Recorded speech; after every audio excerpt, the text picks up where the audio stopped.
Si tu n'aimes pas Allah, ne fais pas semblant, passe la vidéo. Mais si tu aimes Allah, prends juste 1 minute pour écouter cette vidéo. Alhamdulillahi Rabbil Alamin, wal aqibatu lil muttaqin wa la udwana illa ala adh-dhalimin wa ashhadu an la ilaha illa Allah wahdahu la sharika lah waliyus salihin wa ashhadu anna Muhammadan abduhu wa rasuluhu wa safiyyuhu min khalqihi wa khaliluhu sayyidul awwalin wal akhirin. Allahumma salli alayhi wa ala alihi wa sahbihi wa man ittaba'ahum bi ihsanin ila yawmiddin. Amma ba'd. Chers frères et sœurs, nous voici enfin dans la dernière décade du mois de Ramadan, les 10 derniers jours de Ramadan qui ont énormément de valeur auprès d'Allah subhanahu wa ta'ala, car dans ces 10 derniers jours se trouve la nuit du destin. Se trouve la nuit du destin dont Allah tabaraka wa ta'ala a dit à son sujet Laylatul Qadri khayrun min alfi shahr.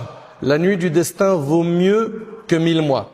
Et comme le rapporte l'imam Malik rahimahullah, les communautés qui nous ont précédés vivaient plus longtemps que nous.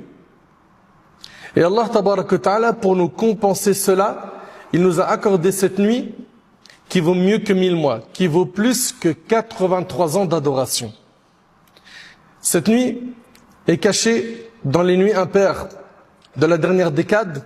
À nous de faire des efforts afin de pouvoir gagner sa récompense.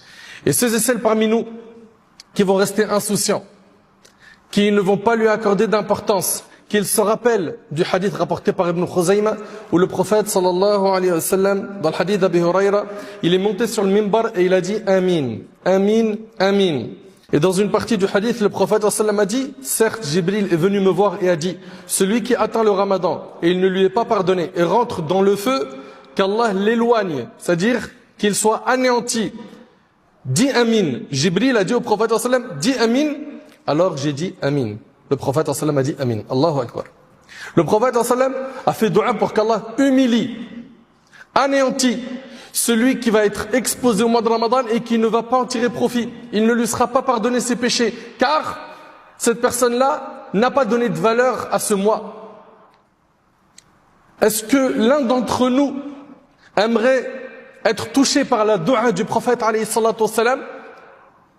Est-ce que tu aimerais qu'Allah t'humilie le jour du jugement?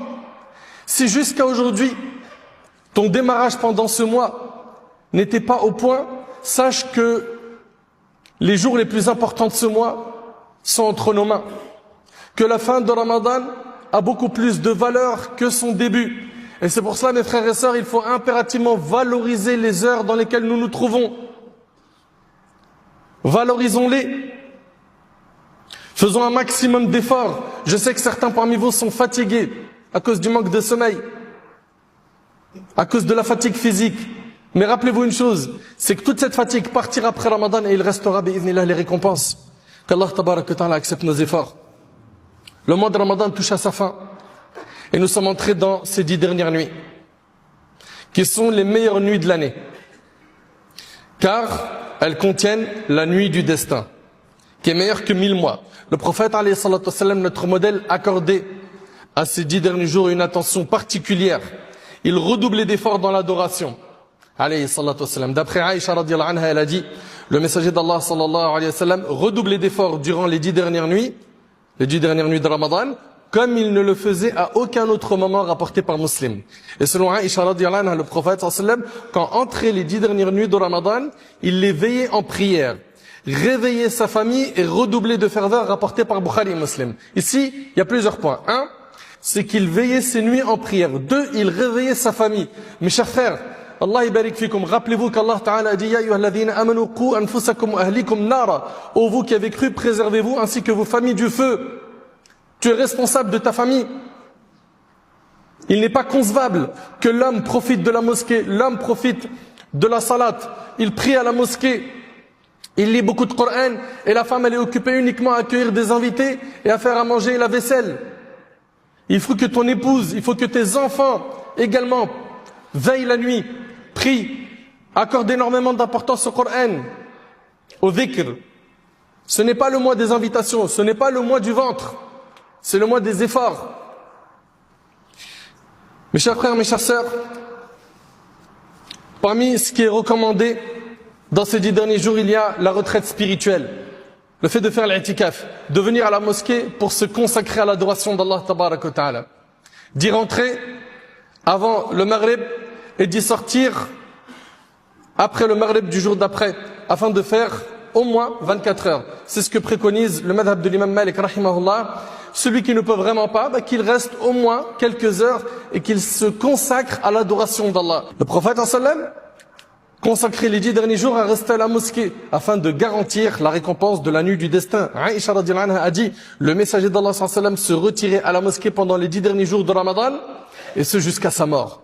Ensuite, ses épouses firent de même, rapporté par Bukhari et Muslim. Le but de l'i'tikaf, de la retraite spirituelle, est de se consacrer entièrement à l'adoration d'Allah, de trouver la sérénité, de réconcilier ton cœur avec la ibad à l'adoration, de trouver la sérénité, la proximité avec Allah subhanahu wa ta'ala, et de se détacher des préoccupations et distractions de ce bas monde. C'est un moment dédié à l'adoration. C'est un moment où tu vas être en dhikr, en évocation d'Allah, en lecture de Coran, en prière. Tu ne vas pas venir à la mosquée faire l'i'tikaf pour autre chose que cela. C'est pas pour discuter, rigoler avec des amis. Non, c'est pour te consacrer à l'adoration. Et sache que le fait de consacrer du temps à l'adoration, c'est le meilleur moyen de pouvoir corriger l'état de ton cœur et surtout de te faire goûter au bonheur. Allah tabarak wa ta'ala nous dit dans le Coran, Man amila salihan min dhakarin aw untha wa huwa mu'min falanuhyiyannahu hayatan tayyiba. Quiconque homme ou femme accomplit une œuvre pieuse tout en étant croyant, nous lui ferons vivre une bonne vie. Tu veux vivre une bonne vie, il te faut deux choses, la foi et faire des bonnes actions. C'est avec ça que tu vas trouver le bonheur. C'est avec ça que tu vas apaiser ton cœur, pas avec le matériel. Pense pas que c'est en obtenant des milliers d'euros, des dizaines de milliers d'euros, des millions d'euros que tu seras heureux. Ce n'est pas avec la multitude des biens de ce monde que tu vas avoir le bonheur. C'est avec la foi et c'est avec les œuvres pieuses qu'Allah tabarak wa ta'ala nous accorde une foi inébranlable. Serviteur d'Allah, le prophète alayhi salatu wassalam, pratiquait l'i'tikaf durant les 10 dernières nuits de Ramadan. Le prophète sallam pratiquait l'i'tikaf durant les 10 dernières nuits de Ramadan, à la recherche de Laylatul Qadr, la nuit du destin. Cette nuit bénie se trouve au cours des 10 dernières nuits. Mais elle n'est pas fixée à une date précise. Elle peut être la nuit du 27, elle peut être la nuit du 21, et elle peut être une autre date. Donc ne vous concentrez pas, barakallahu fikum, sur la nuit du 27 comme le font beaucoup de frères, beaucoup de sœurs. Ils viennent la nuit du 27 et la nuit du 29 qui est une nuit impaire, on n'a plus personne dans la mosquée. Non. Et là, il faut tout donner. Dans les 10 derniers jours, il va falloir tout donner. Et bi'idhnillah tabarak wa ta'ala, avec ces efforts, tu pourras bi'idhnillah tabarak wa ta'ala sortir de ce mois avec le diplôme de la piété. Aïcha radhiyallahu ta'ala anha a dit, ô messager d'Allah, s'il m'arrivait de savoir quelle nuit est celle du destin, dis-moi ce que je devrais y dire. Il lui a dit, dis, Allahumma innaka afu, tuhibbul afwa, fa'fu anni. Oh Allah, tu es certes celui qui efface les péchés. Tu aimes absoudre les péchés, alors efface mes péchés. Et cette invocation-là, il est recommandé de la répéter pendant les nuits impaires. Répétez-la. Allahumma innaka afu, tuhibbul afwa, fa'fu anni. Et le hadith est rapporté par l'imam al-Tirmidhi. Ô croyants, exposez-vous au bienfait d'Allah durant ces 10 nuits bénies. Et redoublez d'efforts chaque nuit. Efforce-toi, ô croyants, d'accomplir de bonnes œuvres, car leur récompense sera multipliée comme si tu avais adoré Allah pendant plus de 1000 mois, soit plus de 83 années d'adoration. Chers frères, chères sœurs, dans votre jeûne, vous allez surveiller vos membres. Vous allez faire attention à rester focus sur un jeûne conforme à la sunna, c'est-à-dire mes yeux vont jeûner, je vais pas regarder le haram, mes oreilles également, ma langue va jeûner, je vais faire le nécessaire pour faire énormément de bien pendant les jours qui me restent. Tu vas prier tarawih jusqu'à la fin avec l'imam. Comme ça, tu auras la récompense d'avoir prié toute la nuit. Tu vas avoir ton wird de Coran que tu vas doubler. Tu vas même peut-être le tripler et tu fais le nécessaire pour méditer ce que tu lis du Coran afin que ça puisse avoir un effet sur toi. Pour nos sœurs qui sont indisposées et qui se posent la question, nous, qu'est-ce qu'on peut faire? Évoquez Allah, mes sœurs.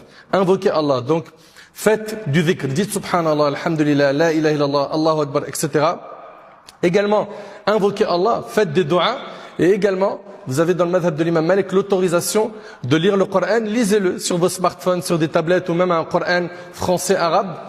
afin de pouvoir profiter de la lecture du Coran. Ce sujet est un sujet de divergence et on ne va pas détailler ce point car ce n'est pas un cours de fiqh, mais nos sœurs peuvent profiter de la lecture du Coran dans le madhab de l'imam Malik. Le dhikr multiplie l'évocation d'Allah subhanahu wa ta'ala. Le prophète a dit l'image de celui qui évoque Allah et celui qui ne l'évoque pas est l'image du vivant et du mort. L'istighfar, demander pardon à Allah subhanahu wa ta'ala. Nous avons énormément de péchés à nous faire pardonner, multiplions cela. Également, fais le nécessaire pour que chaque jour tu fasses une aumône, peu importe le montant. Peu importe le montant, 1 euro, 2 euros, 5 euros, plus, moins, chaque jour, mets de l'argent, fi sabilillah, dans un projet associatif, dans une mosquée ou autre. Également, si tu as la possibilité d'aider des gens à rompre leur jeûne en leur achetant justement le repas du Maghrib, fais-le. Un autre projet également, c'est le fait de payer le repas de fin de nuit pour ceux qui sont dans le besoin. Vous avez par la grâce d'Allah subhanahu wa ta'ala un frigo où il y a le choix. Il y en a, non. Ils n'ont même pas ce frigo, ils vivent même dehors. N'oubliez pas l'invocation Allahumma innaka afu tuhibbul afu fa'fu anni. Et pour terminer, partagez toutes les informations que vous venez d'entendre. Car il y a énormément de musulmans qui ne sont pas au courant que les heures que nous sommes en train de vivre sont valorisées. C'est des heures précieuses. J'implore Allah subhanahu wa ta'ala de nous accorder la récompense de la nuit du destin. J'implore Allah subhanahu wa ta'ala de nous affranchir du feu de l'enfer pendant ce mois béni. J'implore Allah subhanahu wa ta'ala de faire de nous des pieux. Sallallahu tabaraka wa ta'ala an yataqabbala minna wa minkum salih al-a'mal.